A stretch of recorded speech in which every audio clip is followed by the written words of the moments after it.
আমার কাছে কমেন্টে অনেক ছেলেরাই জানতে চেয়েছে যে তারা যদি টানা 1 মাস অবধি মাস্টারবেশন না করে বা স্পাম হোল্ড করে রাখে, তাহলে তাদের শরীরে কি শারীরিক কোনো চেঞ্জেস আসবে, তাদের স্পামের কোয়ালিটি কি বাড়বে, শরীরে কি এনার্জি বাড়বে।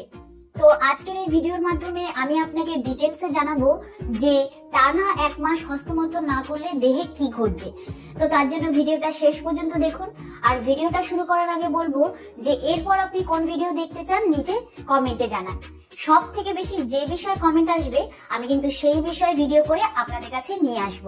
যদি আপনি অনেক দিন ধরে অনেক বেশি মাস্টারবেশন করছিলেন কিন্তু এখন ভাবছেন যে আর মাস্টারবেশন করবেনই না, মাস্টারবেশন ছেড়ে দেবেন, আপনি 1-2 মাস নিজেকে কন্ট্রোল করে রাখবেন, তাহলে কিন্তু এটা ভুল ভাবছেন, কারণ এটা একদমই ঠিক নয়।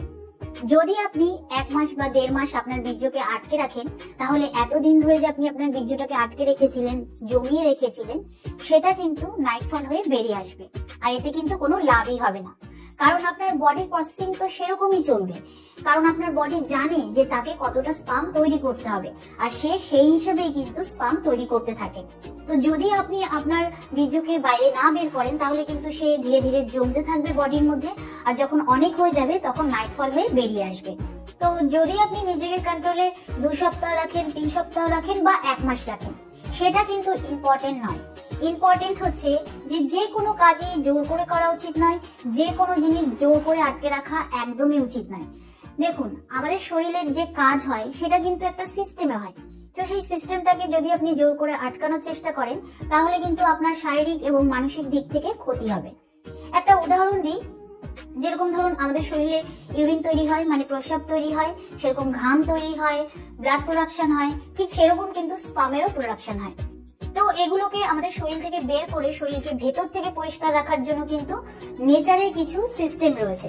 তো এই সিস্টেমের মধ্যে এটাও পড়ে যে আপনার শরীরে স্পাম তৈরিও হবে এবং শরীর থেকে সেটা বেরিয়েও যাবে।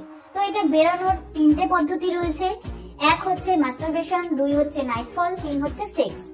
এই 3টের মধ্যে যে কোনো একটাকে যদি আপনি আটকাতে চান, তাহলে কিন্তু আপনার ভেতরে ভেতরে ভয় ফিল হবে, আপনার বডির টেম্পারেচার বেড়ে যাবে, আপনার রাগ হবে, আপনার মুড খারাপ থাকবে, যে কোনো নেশা ছাড়ার সময় যেরকম ফিল হয় ঠিক সেরকম কিন্তু আপনার ফিল হবে।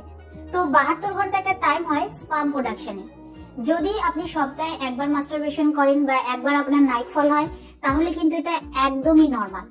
এতে লাভ লোকসানের থেকে বড় কথা হচ্ছে এতে আপনি মেন্টাল এবং ফিজিক্যাল দিক থেকে নর্মাল থাকবেন, আর আপনার কোনো রকম সমস্যা হবে না, কোনো রকম ক্ষতি হবে না।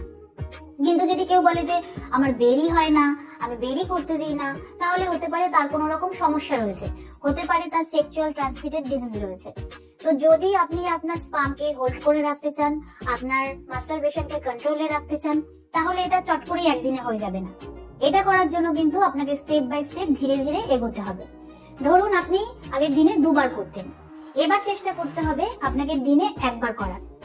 তারপরে কিছুদিন বাদে গিয়ে আপনাকে 2 দিনে 1 বার করার চেষ্টা করতে হবে, আবার কিছুদিন বাদে গিয়ে আপনাকে সপ্তাহে 1 বার করার চেষ্টা করতে হবে। এরকম ভাবে কিন্তু আপনাকে স্টেপ বাই স্টেপ এগোতে হবে আর সময়টা বাড়াতে হবে। কিন্তু যদি অনেকদিন পর পর করতে আপনার খুবই প্রবলেম হয়, তাহলে কিন্তু আপনি সপ্তাহে 1 বার করে করতে পারেন, এটা কিন্তু একদমই সেফ। তো যখন আপনি এটা ধীরে ধীরে ছাড়ার চেষ্টা করবেন, তখন কিন্তু আপনার বডি রিপেয়ার করতে শুরু করে দেবে, আপনার স্পাম ঠিক হবে, আপনার কনসেন্ট্রেট বাড়বে। যদি এই অভ্যাসটাকে আপনি একদিনেই ছাড়ার চেষ্টা করেন, তাহলে কিন্তু সেটা সম্ভব না। একদিনে ছাড়ার চেষ্টা করলে কিন্তু আপনি নিজের উপর কন্ট্রোল রাখতে পারবেন না, আপনি যে কাজটা করতে চাইছেন না সেটাই আপনার বারবার করতে ইচ্ছা করবে। তাই এটা স্টেপ বাই স্টেপ করাই উচিত। তো আমি আশা করব যে এই ভিডিওর দ্বারা আপনি উপকৃত হবেন। ভিডিওটা কিরকম লাগলো অবশ্যই কমেন্টে জানাবেন। আজকের মতন এতটুকুই, আবার দেখা হবে পরবর্তী ভিডিও নিয়ে।